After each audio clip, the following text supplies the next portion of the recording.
So my dear students, now we are starting with the second chapter of history, that is EVS 2. So the name of the chapter is History and the Concept of Time. So let's begin with the second chapter.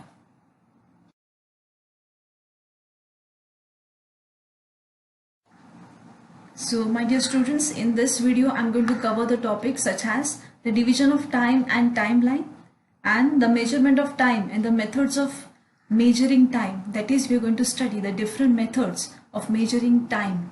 Okay. So my dear students, we are starting with the first topic, that is division of time and the timeline. So in our first chapter we have already seen that the time of history is divided into three periods, that is the past period, the present and the future. So in the similar manner, there are different or various methods of measuring time. We are going to see this in this chapter. But my dear students, time is continuous in nature. It does not wait for anyone. Okay, it always keeps on going. And for our own convenience, we have divided time into different periods. Okay, that is past, present and future. Okay.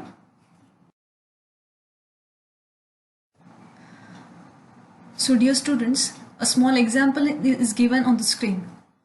Okay, at sunrise we say it is morning now and the day has begun. Okay, in the morning we do say. And in the similar manner at sunset we do say that it is evening now and soon it will be night. And at the end of the day, when the day is about to get over, okay, it will become dark and it is night. At that time we will say. So by looking at this example, you all will come to know that we have divided the day into two parts, that is the day and the night.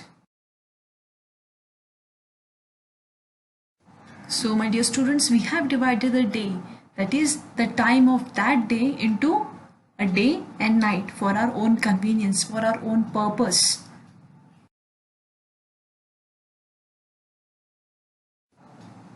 So my dear students, we all know that our earth rotates around its axis at a certain speed. This we have seen in a EVS 1 subject. So similarly, our earth also revolves around the sun. And we all know that a sun has its own light. And we receive the light from the sun. So we see light only in the daytime. And our nights are dark. So how does this happen?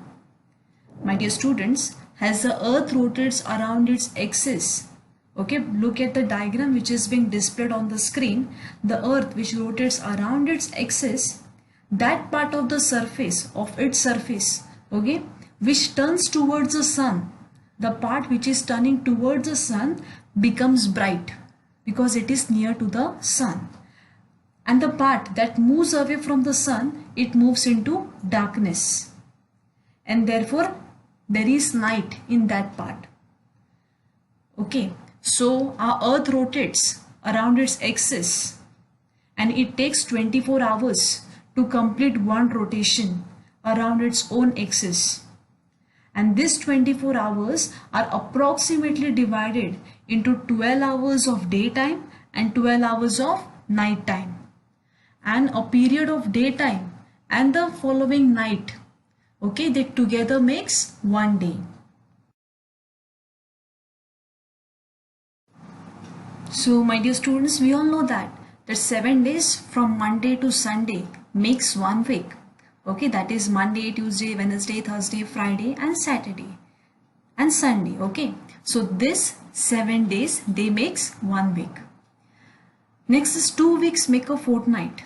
Okay, means 1 week from Monday to Sunday plus another week from Monday to Sunday makes one fortnight. And 4 weeks make a month.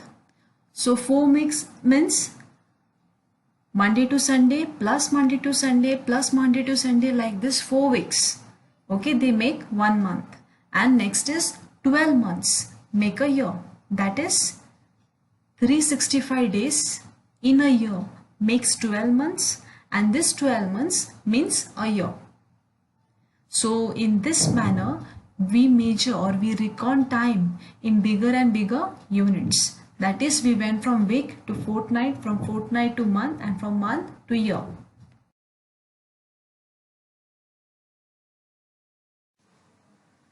So my dear students, one year is followed by another, and the other year is followed by the next year. So when 100 years go by, a century is completed. Okay, means 1 year, 2 year, 3 year, like this 100 years passes. Okay, that time we can say we have completed a century. And when 10 centuries, okay, that is 1000 years. Okay, means 100 years plus 100 years plus 100 years, like this 1000 years are gone. That time we can say a millennium is completed. Okay, when 100 years go by, a century is completed. When 1000 years go by, a millennium is completed. So my dear students, such a method of dividing time, okay, that is dividing the time into week, into fortnight, into month, into year, then into a century, and afterwards into a millennium. Okay, so this all method of dividing the time is known as unilinear division of time.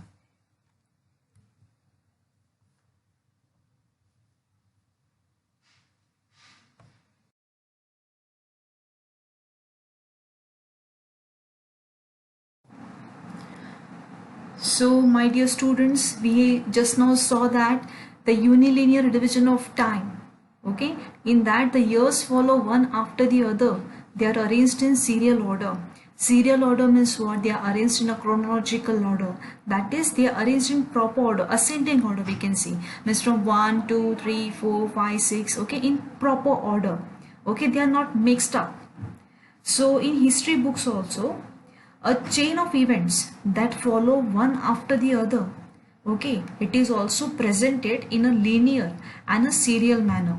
Okay, like we saw in unilinear division of time, in that also, in history book also, the events are arranged in serial, proper series. So for this we usually refer the common era, the common era, which is also known as Christian era, and it is written in short as C or AD. Okay, C means common era or Christian era. You can write any one. And AD, it refers to Anno Domini. So Anno Domini means in the year of our Lord. Okay, the meaning of Anno Domini means in the year of our Lord. My dear students, we have seen the calendar, okay, in our houses. So the calendar which we use today, it is based on the Christian era, which is now called as common era. Means first it was named as Christian era, and now it is being called as the common era. Remember that the Christian era, it began in the memory of Jesus Christ.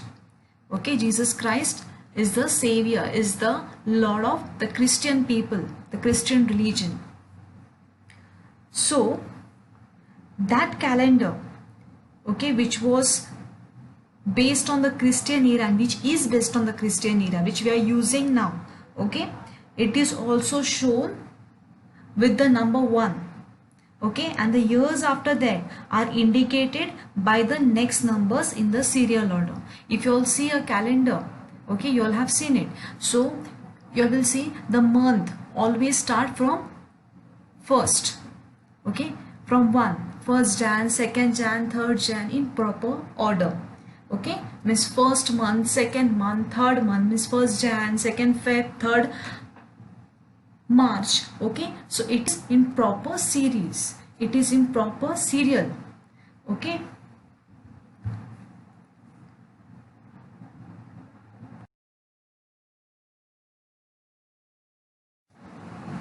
so dear students, based on the calendar which we use today, okay, the calendar is based on the Christian era. So the first year of the era is shown with the number 1, serial number 1, and the years after that, they are indicated by next numbers in serial order.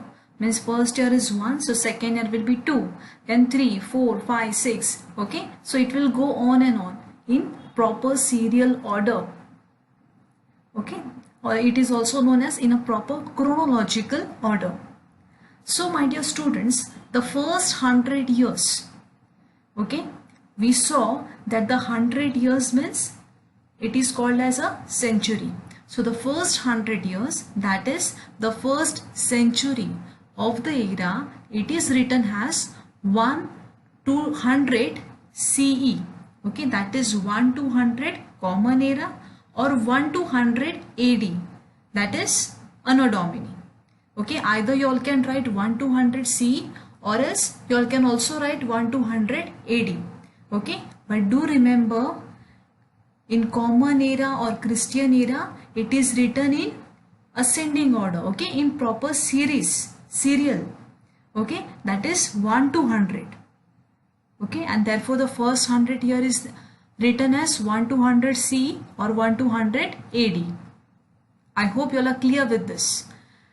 And the first millennium means what? We just saw that when 1000 years are gone, okay, then that time we call it as a millennium. So first 1000 years when passed, that is the first millennium of that era, okay, it is written as 1 to 1000 CE, that is 1 to 1000 Common Era or Christian Era, or 1 to 1000 Anno Domini, that is 1 to 1000 AD. I hope there is no confusion in this.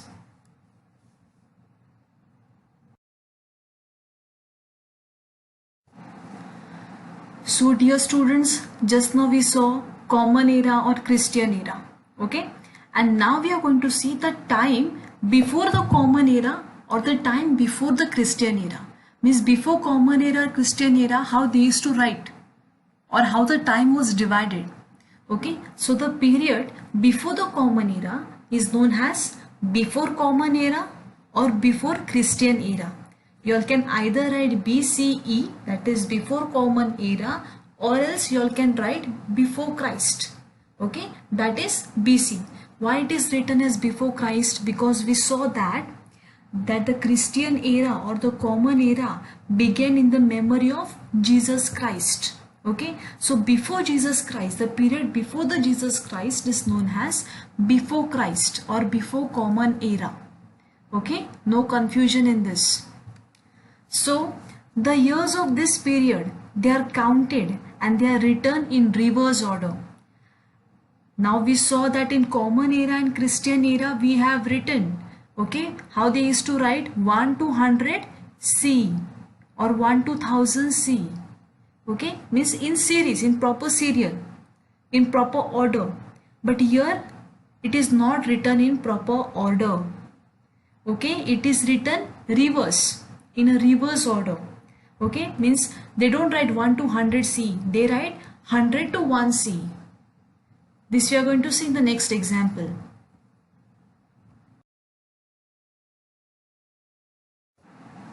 So students, so the first century before the Common Era, how it is written?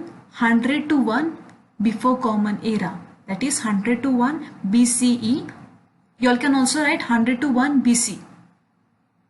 Okay, remember here we write in before Common Era, we write in reverse order.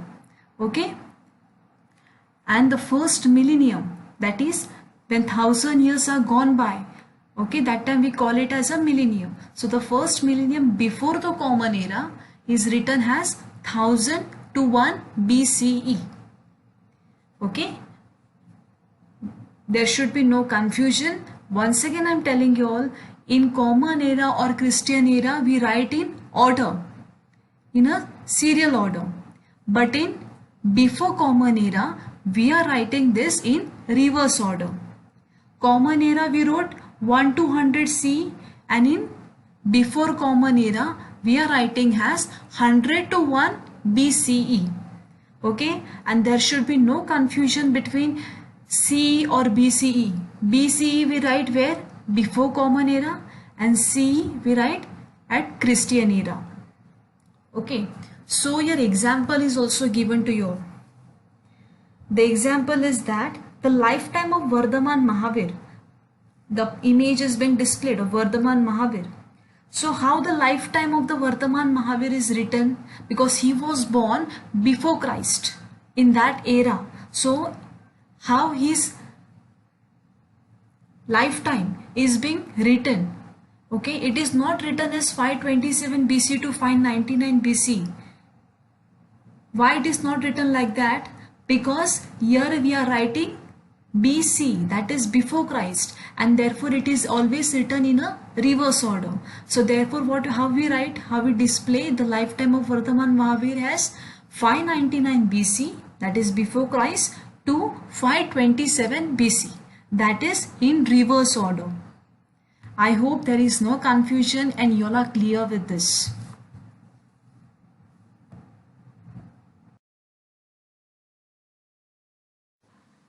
So my dear students, I hope you all are clear with the topic which I have covered in my first video of chapter number 2, that is history and the concept of time. So once again I'm revising. In this chapter we have seen the division of time and the timeline. In that we saw, okay, what is known as unilinear division of time. In that, how the time is being divided into weeks, into month, into fortnight, into year and century and millennium. Okay, also we have seen what is known as common era or Christian era. Okay, and what is also known as BCE, that is before Christian era. Okay, and we have also seen certain examples related to common era and related to the before common era. So I hope you all are clear with the points which I have covered. Okay, and in my second video we are going to see the historic periods. Okay, and also we are going to see the scientific methods of measuring time and establishing age. That is, we are going to see the dating techniques, that is carbon-14 analysis and tree ring analysis, in the next video. Thank you so much.